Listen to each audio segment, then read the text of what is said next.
All right, Shalom. First and foremost, I want to begin this video by giving all praises, honor, and glory to Yahweh, Bahashem, Yahweh Shai, Bahashem, Racha, Kodash, double honor to the apostles and the elders of Great Millstone. Shalom to the Lord's elect, beginning with the 144,000.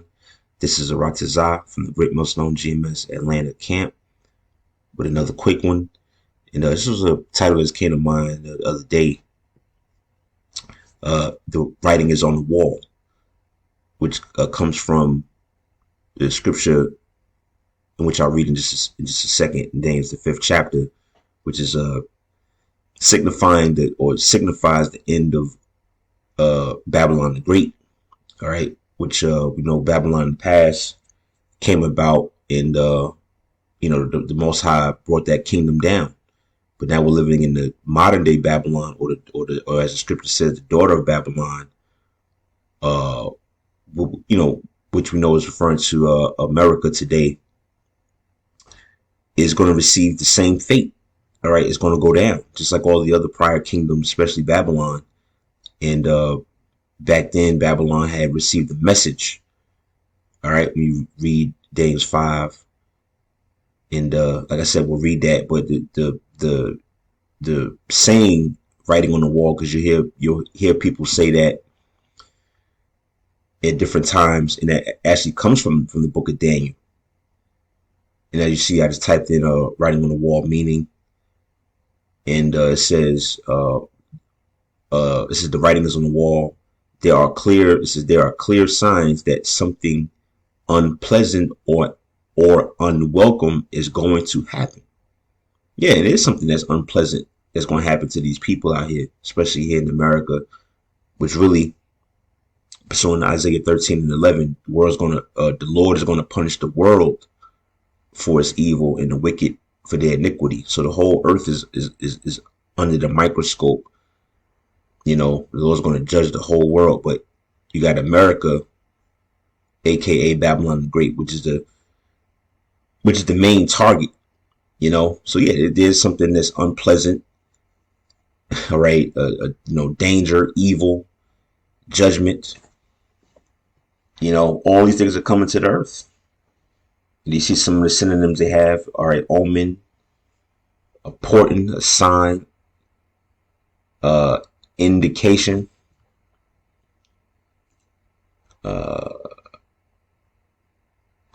yep,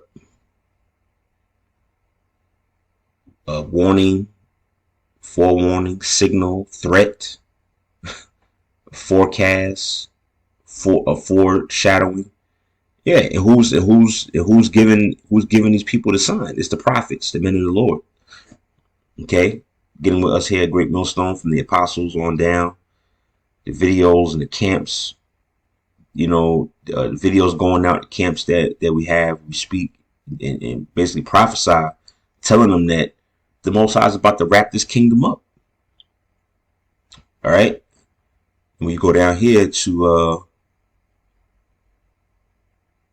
Wikipedia, this is the writing on the wall. As you see here, this is the writing on the wall is an idiom that suggests a portent or doom or misfortune based on the story of Belshazzar's feast in the book of Daniel. See that? Yes, that's basically what it goes back to. That the writing is on the wall, man. All right. Excuse me. So there you go. Yeah. So the writing is on the wall. It's clear. It's clear to us that the Most High is about to end this kingdom with all the things that's happening. All the prophecies coming to pass. As Apostle El Tahar said, man, you really can't keep up with everything. You get up to go to the bathroom, and about 5-10 things done happen. As far as the news and prophecy. So we're in a heavy time. All right, but this is the account here, and I'll just get to the point where we read up. Yeah, they were having a feast. The Babylonians, Belshazzar, which is that's even spiritual, because right now, people now they're in what is that? As the scripture says, or as in the days of Noah, so shall the Son of Man be, where they were eating and drinking, marrying and giving in marriage until the day that Noah entered into the ark and the flood came, took them all away. So this is basically similar, right? The people are, not occupied in the prophecies. People are not focused. They're shucking and jiving. They're, you know, living it up, partying, and going about their life. And in the midst of that, they weren't getting the message that the Most High is about to end this place. So just getting to the point, right? So a hand appeared, all right, essentially, I believe was a angel that the Lord sent that wrote the message on the wall, which the message was in Hebrew. All right, so this is Days 5:24. Right, like I said, just getting to the point. It says, then was part of the hand sent from him, and this writing was written. And this is the writing that was written, many tekel upharsin. This is the interpretation of a thing, many. The Most High have numbered thy kingdom and finished it. Yeah, that's what's essentially going to happen to America. The Most High is going to finish it off through the nuclear destruction, nuclear fire. All right, verse 27. Tekel, thou has, thou art weighed in the balances and art found wanting. Right, wanting means to lack. Yeah. So this place is lacking. This place is not the once glorious strength. Doesn't have the glory or the strength that it once had. You know, every day that goes by, this place is just on a constant decline. It's lacking, and it's lacking in every which way. It's lacking in righteousness. The only speck of righteousness here is the true sincere believers in of Yahweh Shem Yahushai. Other than that, this place is empty, man. All right, verse 28. Perez, thy kingdom is divided and given to the Medes and Persians. Right, which you know that in history, ancient Babylon was essentially conquered or brought down by the Medo-Persian Empire. But today, the Medes would be the so-called Russians, all right, which we go into from time to time. We go through that breakdown, which the Medes today would be the Russians, and the Persians are the Iranians. And you see that, right? You see that tension, pursuant to Ezekiel 38, where the Lord's putting the spirit on these Russians, and you got the Iranians that are basically joint coalition with Russia to basically come against the West. You see?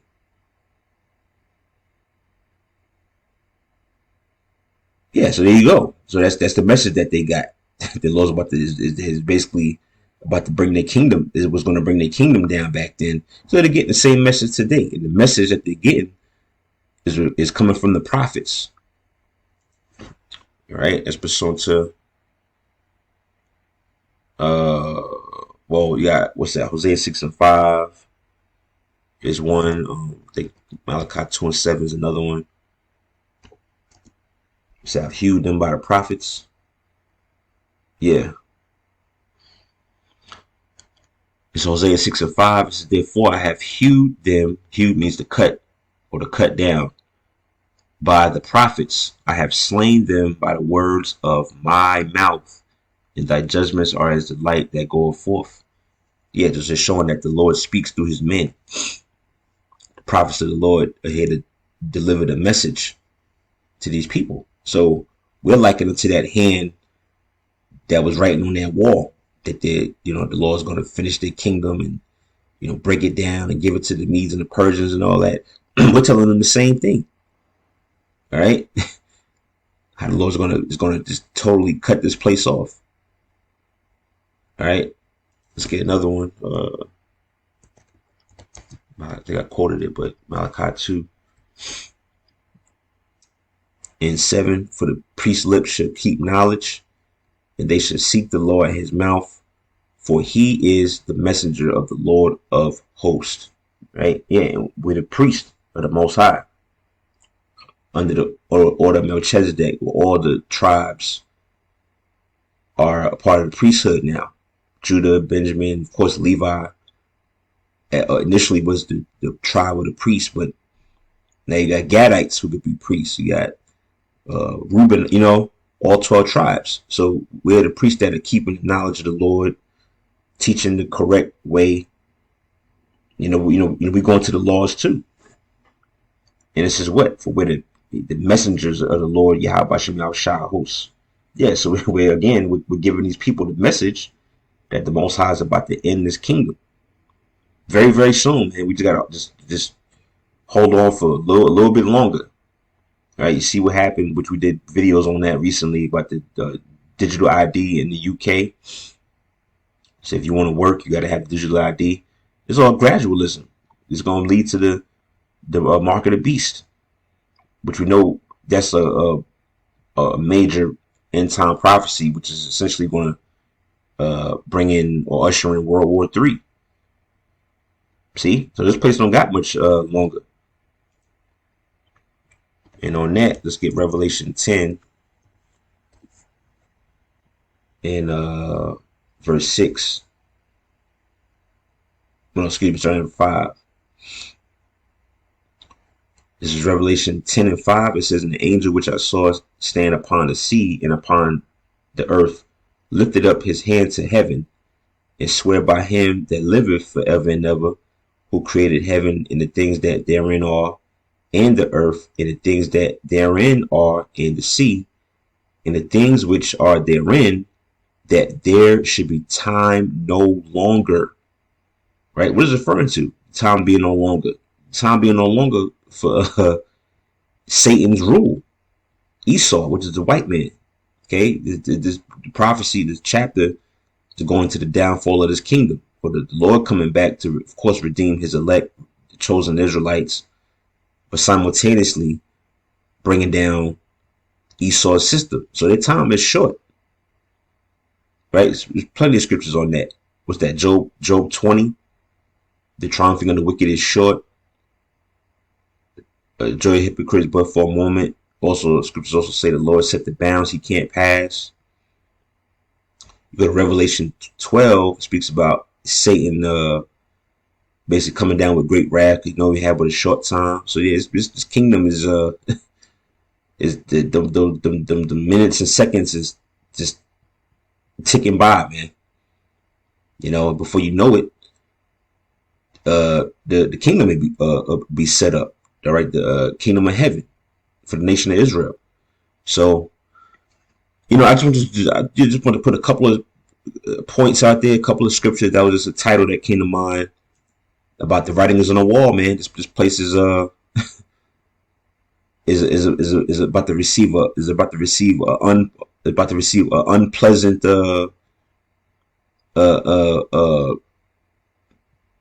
chain of events. All right, judgment, death, fire,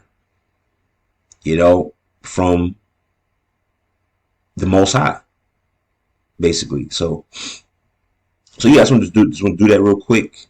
All right, Lord willing, you was edified by this video, and it's on to the next one. Shalom.